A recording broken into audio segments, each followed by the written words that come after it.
నేను నా కనులతో నిబంధన చేసుకుంటుని కన్యకు నేను అలాగు చూచుదును. అలాగు చేసిన ఎడ్ల పరమునున్న దేవుని ఆజ్ఞ ఏమగును? ఉన్నత స్థలమునున్న సర్వశక్తిని శ్వాసమేమగును? దుర్మార్గులకు విపత్తు సంభవించుటే కదా. పాపము చేయువారికి దుర్వ్యవస్థ ప్రాప్తించుటే కదా. ఆయన నా ప్రవర్తన ఎరుగును కదా. నా అడుగుజాడలన్నింటినీ లెక్కించును కదా.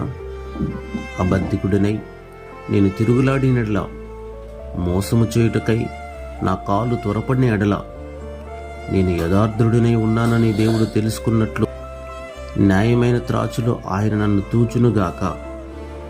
నేను త్రోవ విడిచి నడిచిన ఎడల, నా మనసు నా కనులను అనుసరించి సంచరించిన ఎడల, మాలిన్యమేమైనను నా చేతులకు తగిలిన ఎడల